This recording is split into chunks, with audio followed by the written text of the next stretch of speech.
गेल्या 2 महिन्यांपासून बीडमधील संतोष देशमुखांच्या हत्या प्रकरणामध्ये इतके टर्न आणि ट्विस्ट आलेले आहेत की त्यावरून एक सस्पेन्स थ्रिलर वेब सिरीज सुद्धा होईल आणि हेच टर्न अँड ट्विस्ट आजही सुरू आहे। त्यातलीच सगळ्यात पहिली गोष्ट घडली ती मस्साजोगमध्ये। इथेही 2 गोष्टी घडल्या। त्यातली पहिली म्हणजे मस्साजोगच्या गावकऱ्यांनी महाराष्ट्र सरकारला एक अल्टिमेटम दिलाय। त्यानुसार महाराष्ट्र सरकारसमोर काही मागण्या ठेवल्या। त्यावर सरकारनं 25 फेब्रुवारीपर्यंत ठोस भूमिका घेतली नाही तर मस्साजोगचे ग्रामस्थ आणि संतोष देशमुखांचं कुटुंब अन्न त्याग आंदोलन करणार आहे। त्यांच्या मागण्या काय आहेत हे आपण आजच्या भागामध्ये पाहणार आहोत। आता मस्साजोगमधली आजची दुसरी गोष्ट, जेव्हा गावकऱ्यांनी आंदोलनाची घोषणा केली तेव्हा मराठा आंदोलक मनोज जरांगेंनी मस्साजोग गाठला। सकाळी जरांगे मस्साजोगमध्ये पोहोचले आणि त्यांनी गावकऱ्यांशी चर्चा केली आणि गावकऱ्यांनी आंदोलन मागे घ्यायला हवं अशी विनंती केली, पण गावकऱ्यांनी ती मान्य केली नाही आणि आंदोलनावर गावकरी ठाम राहिले। आणखी एका गोष्टीवरून गावकऱ्यांनी अप्रत्यक्षपणे मनोज जरांगेंची एक मागणी फेटाळली आणि त्यासोबतच आज दिवसभरामध्ये मस्साजोगमध्ये काय काय घडलं हेही आज आपण पाहणार आहोत। पण त्याआधी आज दिवसभरातली दुसरी मोठी गोष्ट, तीही मस्साजोग आणि धनंजय मुंडेंसंदर्भातलीच आहे। गेल्या 2 महिन्यांपासून धनंजय मुंडेंच्या विरोधात वेगळ्याच आघाडीवर मोर्चा सांभाळणाऱ्या सामाजिक कार्यकर्त्या अंजली दमानियांवरच आज गंभीर आरोप केले। तेही अजित पवारांच्या राष्ट्रवादीचे प्रवक्ते सूरज चव्हाण यांनी सोशल मीडियावर एक पोस्ट करून त्यामध्ये त्यांनी मोठा आर्थिक व्यवहार झाल्याचा दावा केलाय। त्यावर अंजली दमानियांनी सुद्धा पलटवार केलाय, तेही आपण आजच्या भागामध्ये पाहणार आहोत। आणि आता दिवसभरातली तिसरी महत्त्वाची गोष्ट आणि ती सुद्धा मस्साजोगमधून। गेल्या 48 तासांमध्ये मंत्री धनंजय मुंडेंनी राजीनामा द्यावा या मागणीनं जोर धरलाय। सुप्रिया सुळे, संजय राऊत, मनोज जरांगे, हर्षवर्धन सपकाळ, अंजली दमानिया, सुरेश धस, संदीप क्षीरसागर यांच्यासह ज्येष्ठ समाजसेवक अण्णा हजारेंनी सुद्धा धनंजय मुंडेंच्या राजीनाम्याची मागणी केली आहे। प्रत्येकानं वेगवेगळ्या मंचावरून केलेल्या मागण्यांवरून राजकारण सुद्धा पेटलंय। पण जिथं आज मस्साजोगच्या गावकऱ्यांनी उपोषणाची घोषणा करत सरकारला अल्टिमेटम दिलाय, त्याच मंचावरून मनोज जरांगेंनी एक मागणी केली, ती म्हणजे संतोष देशमुख हत्या प्रकरणामध्ये मंत्री धनंजय मुंडेंना सुद्धा सह आरोपी करा। आणि याच मागणीवर आहे आजचा आपला प्रश्न आणि तोच पाहण्यासाठी आपण जाऊया पोल सेंटरला।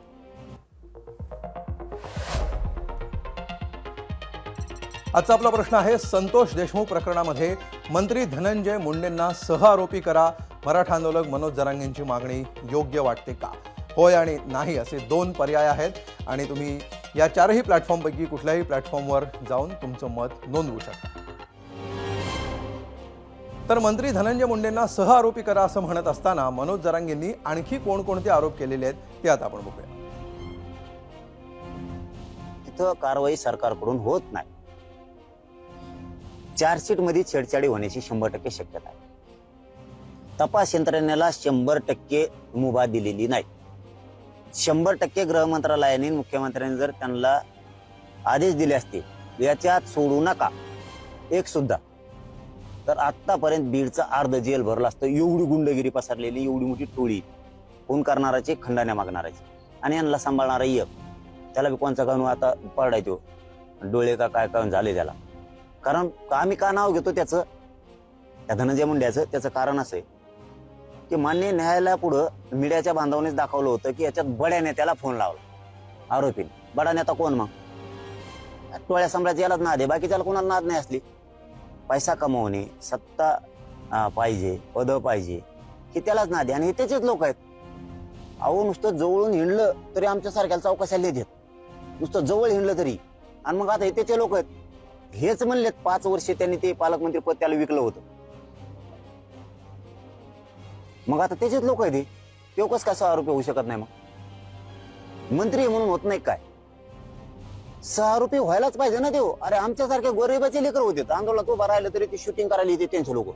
ते पोलिस निलंबित व्हायला पाहिजे होते, त्यांना बढती मिळाली, म्हणून आम्हाला शंका येते देशमुख मॅटर मध्ये सुद्धा। तर नीट ऐकलत ना प्रेक्षक हो, धनंजय मुंडेंना सह आरोपी का केलं जाऊ नये असं मनोज जरांगेंनी गावकऱ्यांसमोरच म्हणत सरकारला धारेवर धरलाय। त्यामुळे वाटलं होतं की मस्साजोगच्या ग्रामस्थांनी सरकारसमोर ज्या मागण्या ठेवलेल्या आहेत त्यातही धनंजय मुंडेंसंदर्भातील मागणीचा समावेश असेल, पण तसं नाहीये। मग गावकऱ्यांनी सरकारला अल्टिमेटम देत असताना मस्साजोगच्या ग्रामस्थांनी कोणत्या मागण्या केलेल्या आहेत, या नेमक्या मागण्या काय आहेत हे पाहण्यासाठी आपण जाऊया मीडिया सेंटरला. पहा काय मागण्या आहेत. कृष्णा आंधळेला तात्काळ अटक करण्यात यावी. धनंजय देशमुख यांना अतिरिक्त सुरक्षा पुरवावी. केज पोलीस ठाण्याचे पीआय महाजन आणि पीएसआय राजेश पाटील यांना सहआरोपी करावं. वाशी पोलीस ठाण्याचे पीआय रमेश घुले यांना बडतर्फ करून सहआरोपी करावं. आरोपींना पळून जाण्यास मदत करणाऱ्यांनाही आरोपी करावं. विशेष सरकारी वकील म्हणून उज्ज्वल निकम यांची तात्काळ नियुक्ती करावी. प्रकरण फास्ट ट्रॅक कोर्टामध्ये चालवण्यात यावं. घटना झाल्यावर गाडी कळंबच्या दिशेनं का गेली याचीही चौकशी करण्यात यावी. आवादा कंपनीनं भूमिका स्पष्ट करावी.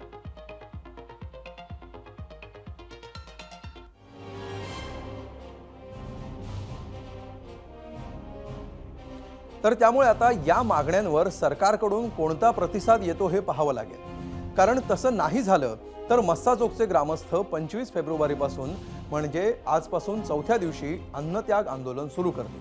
त्यामुळे सरकारच्या भूमिकेकडे लक्ष असेल. आणि याच मस्साजोग प्रकरणाची दुसरी महत्त्वाची बाजू ती म्हणजे मंत्री धनंजय मुंडे. 9 डिसेंबरला संतोष देशमुखांची हत्या झाली तेव्हापासून आजपर्यंत एकही दिवस गेला नसेल जेव्हा विरोधकांनी धनंजय मुंडेंचा राजीनामा मागितला नसेल. खासदार सुप्रिया सुळेंनी मस्साजोगचा दौरा केल्यानंतर या राजीनाम्याची मागणी आणखी वाढली. गेल्या 48 तासामध्ये काँग्रेसचे नवनिर्वाचित प्रदेशाध्यक्ष हर्षवर्धन सपकाळ, खासदार संजय राऊत, खासदार बजरंग सोनावणे, आमदार संदीप क्षीरसागर, आमदार प्रकाश सोळंके यांनी राजीनाम्याची मागणी केलीच होती.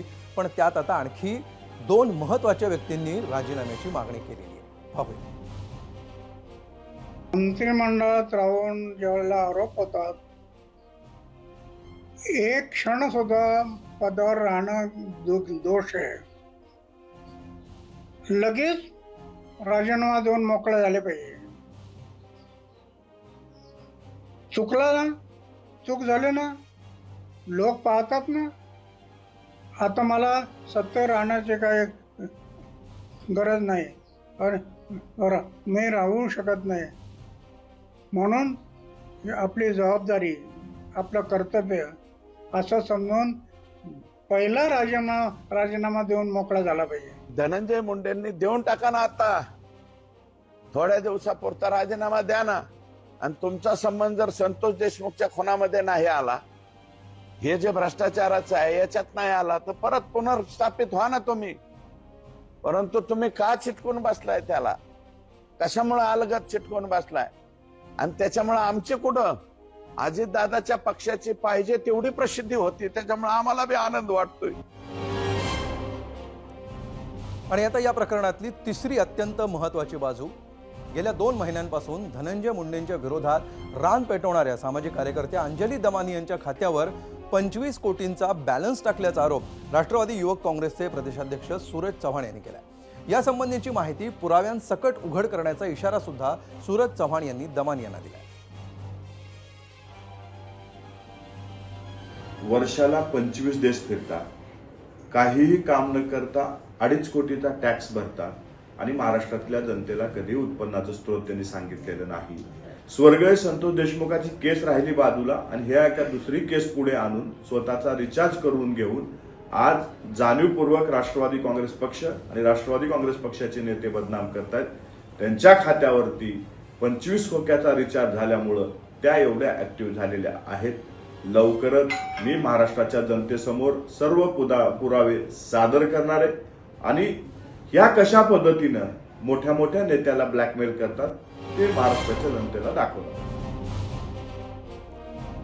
तर आता इतका गंभीर आरोप केल्यानंतर अंजली दमानिया चांगल्याच संतप्त झाल्या.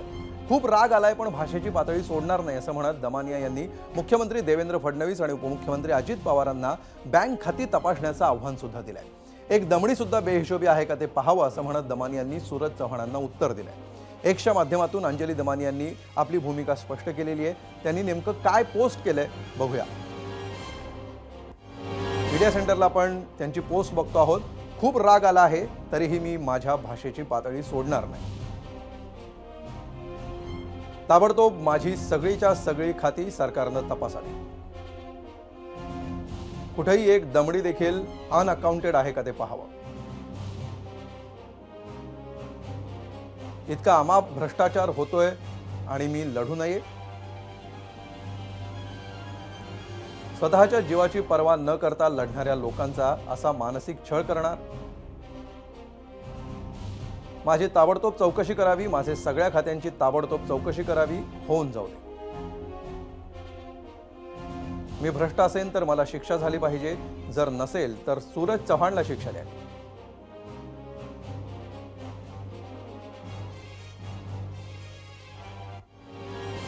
आणि आता वेळ झाली आहे पुन्हा एकदा मस्साजोगला जाण्याची, जिथे आपल्या सोबत आहेत सरपंच संतोष देशमुखांचे बंधू धनंजय देशमुख. त्यांच्याकडून आपण जाणून घेऊया मस्साजोगच्या लढ्याचा पुढचा अंक. आणि त्यासाठी जाऊया गेस्ट सेंटर. धनंजय देशमुखजी, आपलं स्वागत आहे गेस्ट सेंटरमध्ये. संतोष देशमुखांची हत्या होऊन आज 2 महिने आणि जवळपास 12 दिवस उलटलेले आहेत. यापूर्वी सुद्धा एक आंदोलन तुम्ही केलेलं होतं. मकोका लावण्यात यावा मुख्य आरोपीवर या मागणीसाठी तुम्ही ते आंदोलन केलं होतं आणि त्यानंतर लगेचच त्याची कारवाई सुद्धा सरकारकडून करण्यात आलेली होती. आता पुन्हा एकदा तुम्ही दुसऱ्या आंदोलनाच्या तयारीत आहात. असं नेमकं काय घडलंय गेल्या 2-2.25 महिन्यामध्ये? कुठले लूपहोल्स आहेत? तुमच्या अशा काय अपेक्षा आहेत ज्या सरकारकडून पूर्ण होत नाही आहेत, ज्याच्यासाठी पुन्हा एकदा तुम्ही आंदोलनाच्या पवित्र्यात जाता? सगळ्यात महत्वाचं आहे हो की एवढा गंभीर हा गुन्हा केलेला आहे या टोळीने. हे संघटित गुन्हेगाराची जी टोळी आहे ती आपण बघितलेली आहे. हो ही या 9 जणांपुरती मर्यादित नाहीये. ह्याच्यामध्ये खूप मोठे प्रमाणात या टोळीत लोक आहेत. आता गुन्हेगार ज्यावेळेस सुनावणी दरम्यान येतो त्यावेळेस हो. ह्यातले काही लोक हे कोर्टाच्या दारात, पोलीस स्टेशनच्या दारात त्या आरोपीचं मनोबल वाढवण्यासाठी येतात आणि जे देशमुख कुटुंबीय आहे, आमचं गाव आहे, त्याला कुठंतरी असं दाखवतात की आम्ही त्याचं समर्थन करतोय आणि आम्ही त्यांच्या पाठीमागे आहोत. ही अत्यंत दुर्दैवी गोष्ट आहे. बरोबर. गावासाठीच नव्हे, तालुक्यासाठीच नव्हे, तर महाराष्ट्रासाठी. जे गुन्हेगारीचं समर्थन करायला पुढे येतात लोक, जी गुन्हेगारी झालेली आहे त्याला जर मान्य करत नाहीत, हो तर ह्या टोळीचं मार्गदर्शन करणारा किती नीतिवान असेल, किती हो. चुकीच्या पद्धतीने यांना सांगत असेल, हे तुम्ही याच्यावरून बघू शकता. खरं म्हणजे धनंजयजी, तुम्ही ज्या यात बी टीमचा प्रामुख्याने- उल्लेख केलेला होता मध्यंतरी, त्याच्याविषयीच तुम्ही बोलताय की त्याच्या व्यतिरिक्त आणखी काही फॅक्टर्स याच्यामध्ये ऍक्टिव्ह झाले? बी टीम मध्येच सगळे आहेत. जे बरं. बी टीम आहे ना बाकीची, त्या हो. संदर्भातच मी बोलतोय. आणि महत्वाचं की जे केज पोलीस स्टेशन आहे, केज पोलीस स्टेशनचं जर परिस्थिती बघितली, आता हे साधं गाव आहे मस्साजोग. हो इथं उद्योगधंदे करून लोक राहतात, हो शेती करतात. प्रमुख व्यवसाय शेती आहे. हम्म. या लोकांना किंवा आम्हाला ह्या संदर्भात कुठली माहिती नसायची. पण या हत्या प्रकरणापासून आम्ही काही गोष्टी ज्या प्रामुख्याने त्याचा अभ्यास केला, तर हो. असं दिसून आलं की पोलीस स्टेशन नसतं तर आम्ही सिक्युअर राहिलो असतो. अच्छा. म्हणजे हे खूप महत्वाचं बोलतोय मी आणि जिम्मेदारीनं बोलतोय. जर बरं. पोलीस स्टेशन नसतं तर आम्ही आमच्या भावाला वाचवू शकलो असतो. अच्छा. कारण का आरोपी आम्हाला सांगत होते की 20 मिनिटात सोडून द्यायला सांगतो, 25 मिनिटात सोडून द्यायला सांगतो. पण ज्यावेळेस ही गोष्ट PI साहेबांना सांगितली, हो त्यावेळेस कुठंतरी एक प्रशासनावर, यंत्रणेवर विश्वास ठेवायला पाहिजे म्हणून आम्ही शांत बसलो, त्यांच्यावर विश्वास ठेवला. त्यांना कॉन्फिडन्स होतं की माझे भाऊ घरी येणार आहेत, त्यांना आरोपी सांगत होते. हो परंतु याच्यामध्ये असं झालं की त्यांच्यावर विश्वास ठेवला, परंतु या प्रशासनातल्या लोकांना इतकं कवडीमोल त्यांनी समजून ठेवलं होतं तर त्याचे कारण काय आहे ते तपासादरम्यान पुढे येणार आहे. हो परंतु त्यांना एवढं किरकोळ समजत होते आरोपी, जे PI साहेब आहेत, पोलीस यंत्रणा आहे, त्यांना हो हातचं बाहुलं त्यांनी ठेवलेलं होतं समजून. त्याचे काही CCTV फुटेज आलेले आहे. हो आणि आपण म्हणतोय आरोपी कृष्ण आंधळे फरार आहे. आरोपी म्हणणं हे आपल्यासाठी आहे, परंतु हो हा पोलिसांचा मित्र होता. तो कागदोपत्री गुन्ह्यामध्ये फरार असताना देखील तो एका पक्षाच्या कार्यालयामध्ये सर्रास बसतो, हो पोलिसांच्या गाडीवर फिरतो, पोलिसांसोबत चहापाणी करतो, जेवतो. हो तर तो आरोपी कसा असणार पोलिसांच्या दृष्टिकोनातून तुम्ही मला सांगा. तो मित्र होता त्यांचा आणि अच्छा. त्या अभयामुळेच यांनी खुनासारखे, खंडणीसारखे, अपहरणासारखे, दरोड्यासारखे अनेक गुन्हे केलेले आहेत. आणि त्यातूनच सगळा जो रोग जातो तो हो, केज पोलीस स्टेशन मध्ये जे चाललेला प्रकार होते हो तिथं जातो. आणि आमचा मुद्दा तोच आहे की केज पोलीस स्टेशनने पहिल्या 7-8 दिवसातला जो तपास केला त्याच्यात हो. एवढी घाई का केली. एकही सीसीटीव्ही फुटेज हा केज पोलीस स्टेशनने सीआयडी कडे सुपूर्द केलेला नाही. हो. एकही कुठला पुरावा असा दिलेला नाही की आरोपींना शिक्षा झाली पाहिजे. हे सगळं समाजात खरंय. धनंजय देशमुख यांचा संपर्क पुन्हा एकदा आपण प्रस्थापित करण्याचा प्रयत्न करूया. मात्र प्रेक्षक हो, खूप जो महत्त्वाचा मुद्दा ते मांडतायत की जर पोलीस स्टेशन नसतं तर कदाचित आपला बंधू वाचले असते, असा दावा ते करतायत. धनंजयजी, हा मुद्दा पुन्हा एकदा विस्ताराने आपल्या प्रेक्षकांसाठी आपण समजून सांगा. आपण असं म्हणताय की पोलीस स्टेशन नसतं तर कदाचित संतोष देशमुख वाचले असते, म्हणजे नेमकं काय झालं असतं की ज्याच्यामुळे, म्हणजे अगदी अपहरण झाल्यानंतर शेवटच्या क्षणापर्यंत सुद्धा त्यांना वाचवणं शक्य होतं, पण पोलिसांच्या एकंदरीत कार्यपद्धतीमुळे ते शक्य झालं नाही, असं तुम्हाला म्हणायचं आहे? जाणीवपूर्वक त्यांना वाचवण्यात आलं नाही? हा, ते मी समजून सांगतो हो. की ज्यावेळेस आरोपीला ट्रेस केलं गेलं, आरोपी हे चिंचोलीच्या जे फोन टॉवर आहे तिथं होते. हो. हे जरी पोलीस स्टेशनने सांगितलं असतं की आरोपी हे केस चिंचोलीच्या जे फोनचं टॉवर आहे त्याच्या खाली आहे, तरी पलीकडून वरपगाव, चिंचोली, नाहोली, पिंपरी असे गाव होते संबंधित पंचकृषीतले आमच्या. आम्ही त्यांना सांगितलं असतं आणि आम्ही देखील त्या दिशेने गेलो असतो, परंतु ह्यांनी दिशा वेगळी सांगितली. हो. आणि आरोपी जे ट्रेस केलेले आहेत ते न सांगता आम्हाला सांगत राहिले की 20 मिनिटात तुमचे भाऊ घरी येतील, आम्हाला कळवा आल्यानंतर. म्हणजे हे आरोपीच्या संपर्कात होते आणि आरोपी असं सांगत होते ह्यांना, जे काय बोलले ते त्यांना दोघांना माहिती, आरोपी आणि पीआय साहेबांना. अच्छा. पोलीस स्टेशन मधून फक्त 5 मिनिटाच्या 10 मिनिटाच्या आत तिथून निघणं शोधासाठी, याच्यापेक्षा जास्त की ते कुठं गेले, ते कुठल्या टावर खाली गेले, त्यांचा कोणाशी संपर्क झाला, हे पण खूप महत्वाचं आहे. हो. म्हणजे हो. माझा असं म्हणण्याचा भाग आहे की जर पोलीस स्टेशन नसतं तर केजच्या दिशेने गाडी गेली म्हणल्यानंतर मी केजला होतो, आम्ही तिथं थांबलो होतो की गाडी इकडून इकडे जाते का काळ्या कलरची स्कॉर्पिओ गाडी, हो. तर गेली नाही. आम्ही कुठंतरी मध्ये टाकळीला जे काही मध्ये रस्ते जातात त्या रस्त्यानं आमच्या गावातले सगळे लोक, 200-300 लोक होते, मुलं होते, ते गेले असते आणि आम्ही आमच्या भावाला वाचू शकलो असतो. पण केवळ या महाशयांच्या सांगण्यावरून आम्हाला एका जागेवर थांबायची वेळ आली आणि आम्ही विश्वास ठेवला या यंत्रणेवर. हो. आणि तो विश्वासघात एवढ्या मोठ्या प्रमाणात झाला की 7 वाजेपर्यंत ह्यांनी आम्हाला घोळत राहिले, आला का, येईल, थांबा थोडं, 20 मिनिटं थांबा, 25 मिनिटं थांबा. हो. आणि डीवायएसपी साहेब जे आहेत त्यांना मी ही घटना घडल्यावर सांगितलं की या लोकांचे तुम्हाला कॉल येत होते का, बरं. तर त्यांनी सगळं सविस्तर मला सांगितलं. बरं. 8 तारखेला 4 वाजल्यापासून ते 4:30 वाजेपर्यंत सुदर्शन घुले हा पीएसआय साहेबांसोबत त्या सीसीटीव्ही कॅमेऱ्याच्या खाली गप्पा मारतोय. म्हणजे त्याला किती अभय तयार झाला असेल, खून करायला किती परावृत्त झाला असेल, त्याची मन हो. किती, त्याचं हिंमत किती झाली असेल त्या गोष्टीची. अशा सगळ्या गोष्टी आहेत, म्हणून आम्ही रिइन्व्हेस्टिगेशन करणार आहोत. पहिल्या जे 8 दिवसात जे तपास झाला बरं. किंवा जे समाज प्रसार माध्यमांनी सीसीटीव्ही फुटेज दिले, हो. जो कृष्ण आंदोळे फक्त कागदोपत्री फरार होता, तो हो. पोलिसांचा मित्र होता. तो हो. फरार असताना देखील तो ऑफिसमध्ये सर्रास फिरायचा, गाडीवर फिरायचा, अच्छा. गुन्हे करायचा. हो. आणि यातून मला एकच सांगायचं की पोलीस स्टेशन जर नसतं तर आम्ही आमच्या भावाला वाचवू शकलो असतो. खरंय. तुमचा कदाचित व्हिडिओ बंद झालेला आहे, थोड्याच वेळात तो परत येईल. पुन्हा एकदा आपला संपर्क झालेला आहे. धनंजयजी, आपण पुढे जाऊया. आज मनोज जरांगेंनी सुद्धा मस्साजोगमध्ये येऊन तुमची भेट घेतली, तुमची सविस्तर बातचीत सुद्धा झाली. त्यातला बराचसा भाग हा पूर्ण महाराष्ट्राने पाहिलेला सुद्धा आहे. तुमच्यामध्ये जे काही संभाषण झालं त्यानुसार मनोज जरांगेंचं नेमकं काय म्हणणं होतं आणि तुमचं जे आंदोलन आहे किंवा तुम्ही जे उपोषणाची तयारी करतायत त्याच्यावर त्यांचं काय म्हणणं होतं आणि तुमचा काय प्रतिसाद राहिलाय त्याला?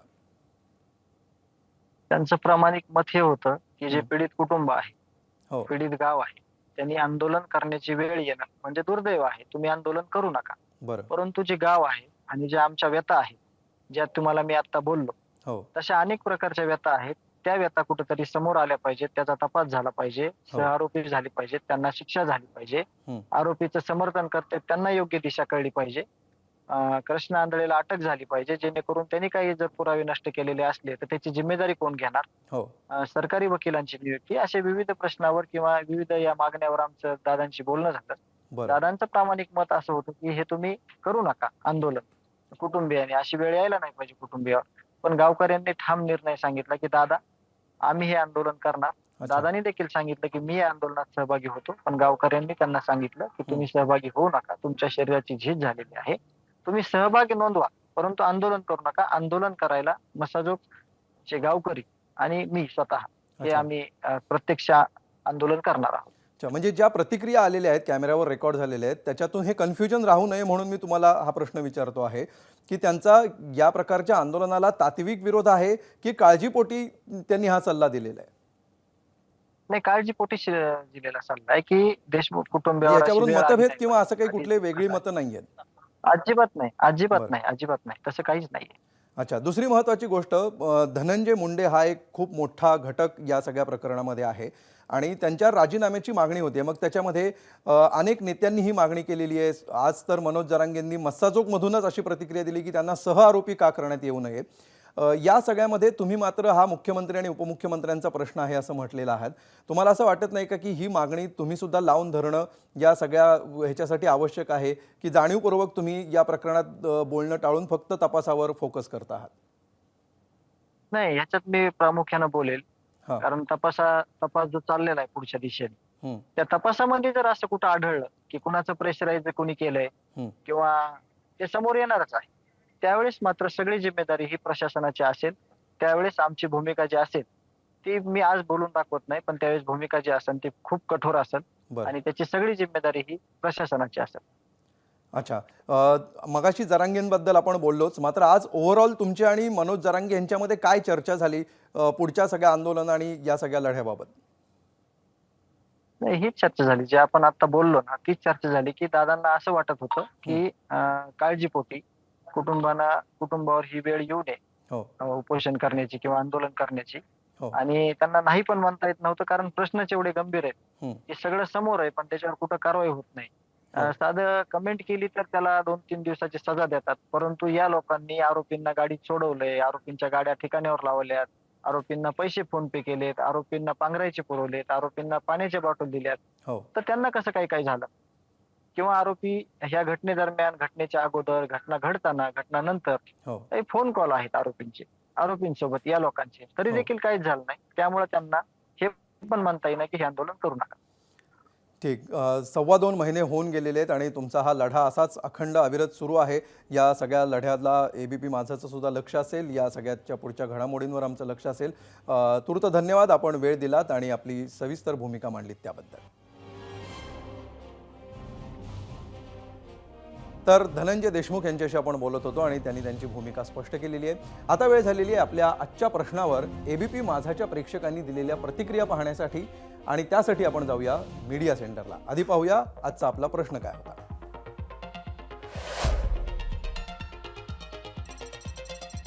संतोष देशमुख प्रकरणात मंत्री धनंजय मुंडेंना सहआरोपी करा, मराठा आंदोलक मनोज जरांगेंची मागणी योग्य वाटते का?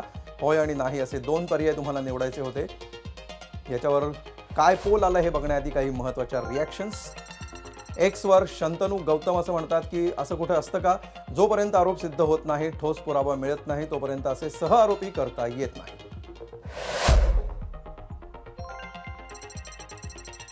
गोपाळ दंडगव्हाणे यांनी म्हटलेलं आहे, जिथं सत्तेमध्ये सहभागी असलेला त्यांचा पक्ष त्यांच्या मंत्रिपदाचा राजीनामा घेऊ शकत नाही, तिथं संतोष देशमुख प्रकरणामध्ये त्यांना सहआरोपी करणं अशक्यप्राय गोष्ट वाटते. यानंतर युट्यूबवरच्या प्रतिक्रिया बघा. अंकुश म्हणतायत, धनंजय मुंडेंचा यामध्ये सहभाग आहेच आणि संतोष देशमुख हे भाजपचे बूथ प्रमुख होते, तरीही फडणवीस मुंडेंना वाचवतायत फक्त सत्तेसाठी. युट्यूबवरची श्रीकांत शेवगावकर यांची प्रतिक्रिया पहा. नैतिकता शिल्लक असेल तर राजीनामा द्यावा.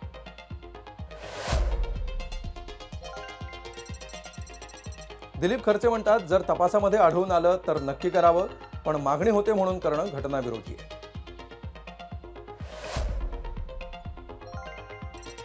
फेसबुकवर मदन घुगे असं म्हणतात की मेहुणात तडीपार झाला, त्याच्यासोबत सहआरोपी म्हणून मनोज जरांगे यांच्यावर सुद्धा तडीपारीची कार्यवाही व्हायला पाहिजे.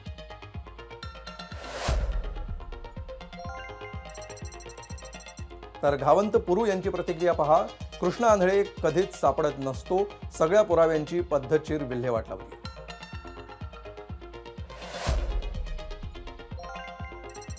इन्स्टावर मुसळे यांची प्रतिक्रिया आहे, जरांगे फक्त राजकारण करतात.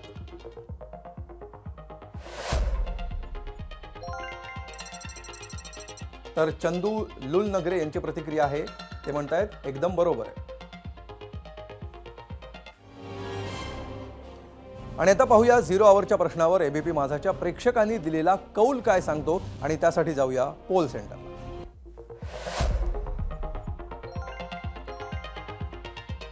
पहा, मनोज जरांगेंची मागणी योग्य वाटते का? एकूण 20,000 मतं आलेली आहेत युट्यूबवर. त्यापैकी होय असं म्हणणाऱ्यांचं प्रमाण आहे 77%, तर 23% लोक नाही म्हणतात.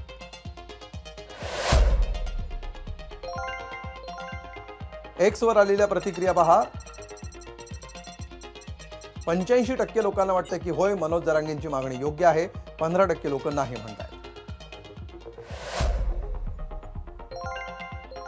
इंस्टाग्रामवर आलेल्या प्रतिक्रियांमध्ये होय म्हणणाऱ्यांचं प्रमाण आहे 73%, तर नाही म्हणणाऱ्यांचं प्रमाण आहे 27%.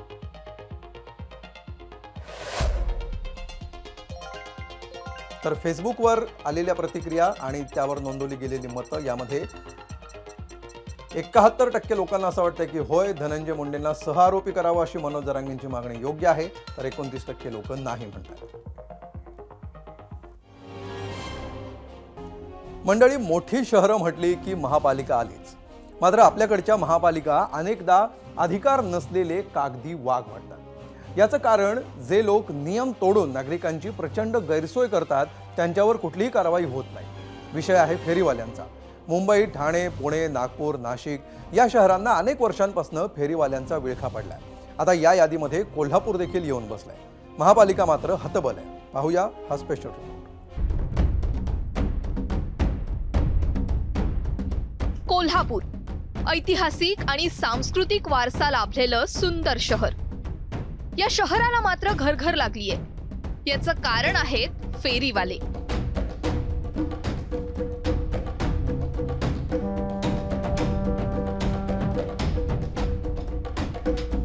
खरं तर काही वर्षांपूर्वी कोल्हापूरमधील सर्व प्रमुख रस्त्यांचं रुंदीकरण करण्यात आलं. यासाठी तब्बल 400 कोटींचा खर्च करण्यात आला. मात्र कोल्हापूरकरांना या रुंद रस्त्यांचा लाभ घेताच आला नाही. कारण पहावं तिथं फेरीवाल्यांनी रस्ते आणि फुटपाथ अडवलेत.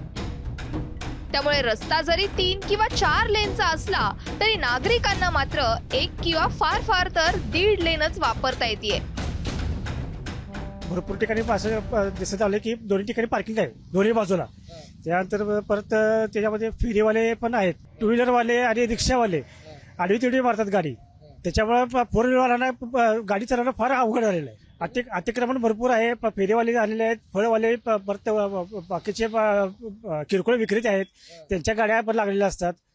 पहिले तर कोल्हापुरात मोकळी सॉस रस्ते घेतच नाहीत. सगळे रोडवरती ट्रॉफिक, वाहनं, हातगाडे, हे सगळे रिक्षा वगैरे ट्रॉफिक लावलेले असते. 4 व्हीलर चालवत असताना तर कसरत करावी लागते. आणि एक तर सगळं अतिक्रमण झालेलं आहे रोडवरती. रोड अपुरे आहेत, त्यात हे बेसिस पार्किंग, याच्यामुळे प्रचंड त्रास होतोय. फेरीवाल्यांचा प्रश्न इतका गंभीर असूनही महापालिकेनं चक्क हतबलता व्यक्त केली आहे. कोल्हापूर महानगरपालिकेच्या वतीने दररोज अतिक्रमणानिमित्त आपण कारवाई करतच असतो.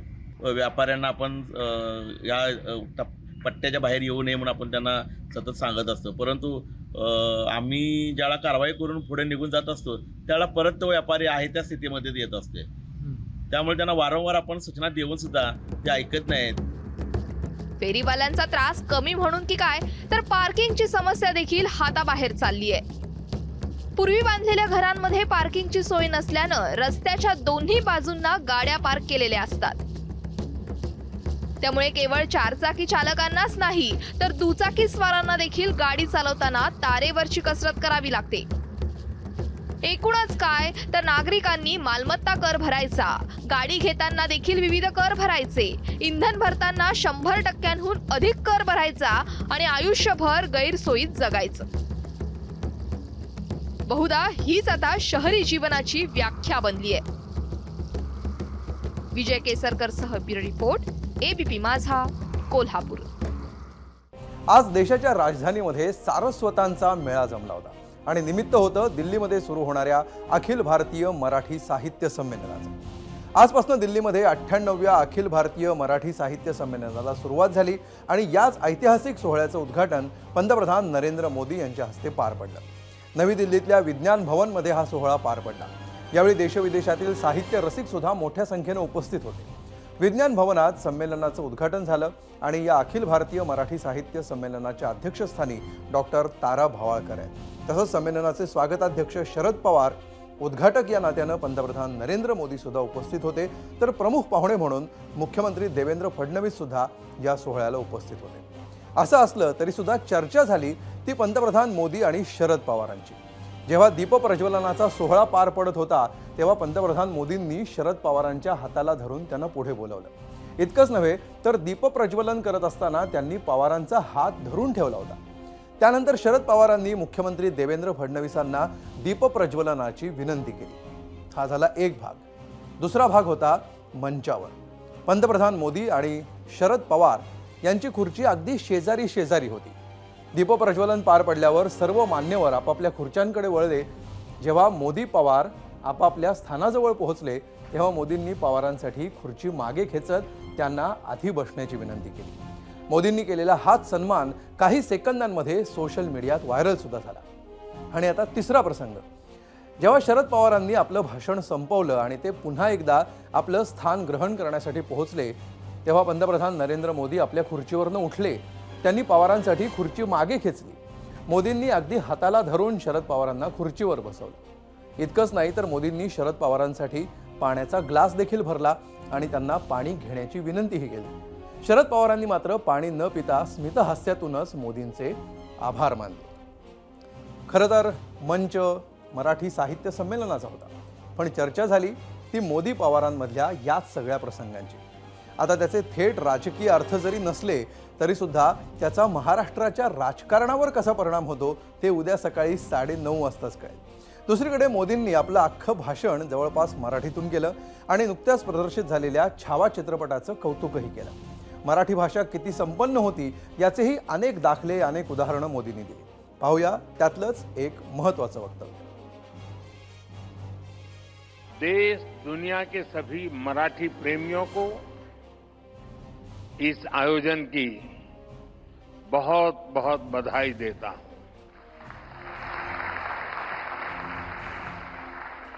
आणि आज तर जागतिक मातृभाषा दिवस आहे.